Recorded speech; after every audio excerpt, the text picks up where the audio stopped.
Hey everybody, off the Mike Sports Network here. Another edition of Cavs Thoughts. So I need to address this elephant in the room. Um, a lot of people on the internet, the Cavs are down 3-1 in the series. They got absolutely they got their doors blown off. Like they got absolutely whitewashed and just humiliated in a way that I have never seen a team of their caliber. Like I've never seen a one seed to that level in a do in I'm not going to say it's not a do or die game, but a lot of people are framing it as their season's almost on, it is now on the brink because of this.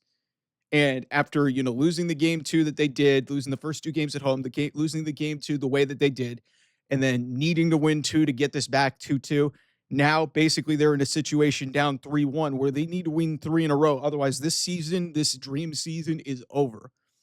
And if you look at Cleveland Twitter, everybody is ready to bail on this team. I'm going to be the optimistic guy and basically say, hey, this team had a 15, 12, and 12 game winning streaks. They had 3 separate winning streaks of double digits. I know this is the playoffs. I know this is a different level of aggression, a different level of physicality, but the Cavs have just clear as day not played their brand of basketball for most of this series.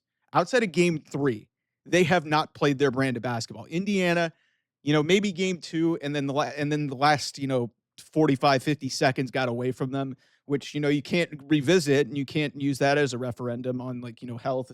And, Indiana's taken advantage of some things. I don't like some of this stuff that they've done, but I do respect this team. And they've shown the battle scars of being the team that went to the Eastern Conference Finals last year. So this is where experience comes into play. But one thing I need to address here that has really bothered me is, and this has been going on a lot throughout the season, because especially when the Cavs have lost a bunch of games, a lot of people are saying the Cavs are one of the worst and one of the most fraudulent number 1 seeds in the history of the NBA. And if you really believe that, you're an idiot, okay? I understand that the Cavs were in this round last year with basically the same roster. Some people are trying to use this as, JB Bickerstaff was a better coach. Guys, calm down. But you guys do realize they were the number 1 seed. They had the number 1 offense in the NBA. They absolutely murdered the Miami Heat in a historic fashion in the first round. Miami shouldn't have been in that position because they were the 10th best team, and because of the goofy play-in scenario, they got in, and maybe they shouldn't have belonged in that spot. But that's what you're only supposed to play the team in front of you.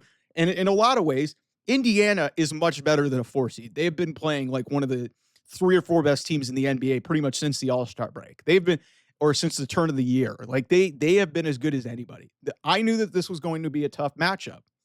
I didn't really account for the fact that Indiana's defensive intensity has ratcheted up to a degree that I didn't see from them back last year with mostly the same group that they have this year, and the same coach, Rick Carlisle. Tyrese Halliburton's healthy. He didn't finish the postseason. He had a hamstring injury in that Boston series that kept him out of the last 2 games. Indiana's a tough team, but to act like them being down 3-1 to an Indiana team that is really good and getting whitewashed the way that they did is going to put them in the pantheons of most disappointing number 1 seeds in the history of the NBA. A lot of people bring up Atlanta. People forget in 2015, Atlanta was in the conference finals against the Cavs. People forget that. So I actually think that Atlanta team is getting really disrespected. The Cavs are a disappointing 1 seed. Let's just put it at that.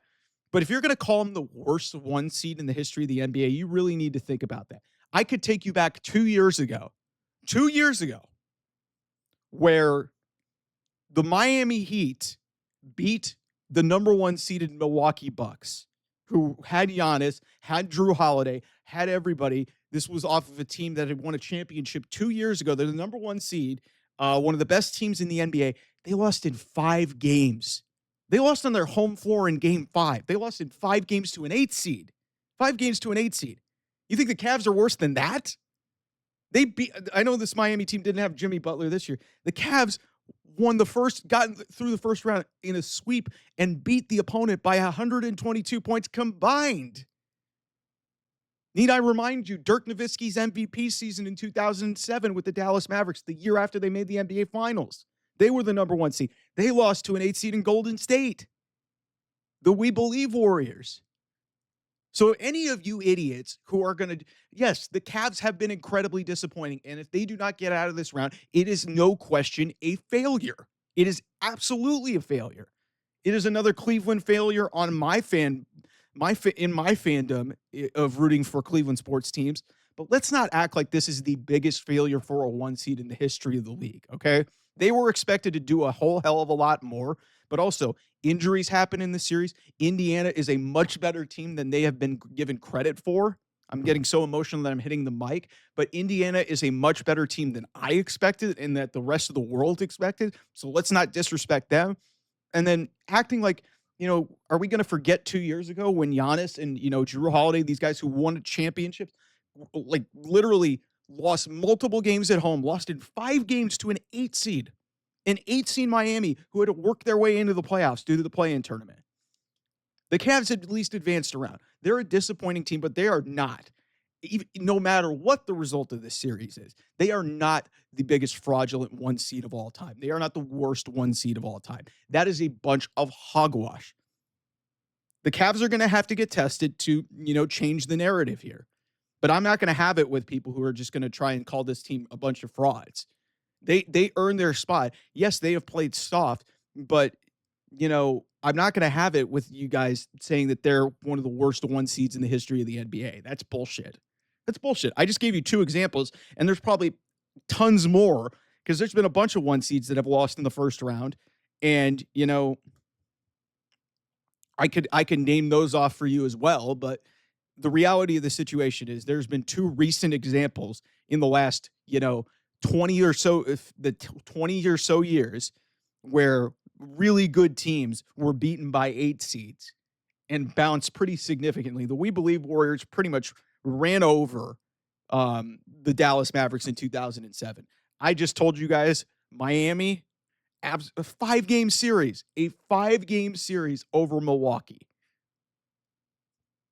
Like, you guys just try to just bury everything. And the other part of this is let's let this thing play out before we start getting into like hyperbole and just, start creating, narratives and like, conjecture about this Cavs season and what happens. We can talk about that whenever the season is over. That could end in game 5. That could end in game 6. That could end in game 7. Or they could advance. I mean, in order for them to advance, they're going to have to get this to game 7. So who knows? But like I said, this is a nonsensical conversation right now.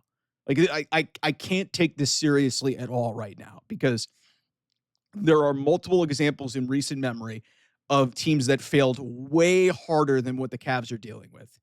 And you guys are acting like Indiana's a bunch of scrubs. They're not. They're not. I don't respect some of the shit that they've done in this series, but they're not scrubs.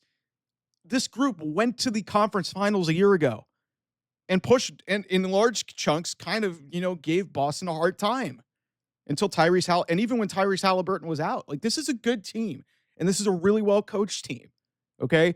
And the Cavs have just not been matched up and have not been prepared, and really, and this is part of the problem, the fact that the 4 meetings that they had this year, there was no real film on this.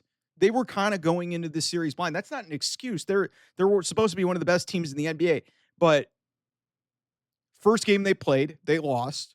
And I think there might have been some injuries in that game. Tyrese Halliburton didn't play in the second game. And the last 2 games of the season, nobody of note was really playing. The Pacers were playing to get their seating in a home court in the first round. And the Cavs were resting everybody.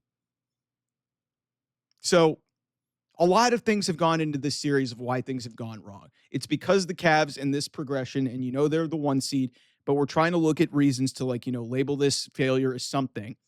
It's absolutely a failure if they don't get out of this round, but it's not the worst failure for a 1 seed in the NBA history. Let's just get that out of the way. Anyway, thanks so much for watching. I'll see you guys soon. Bye-bye.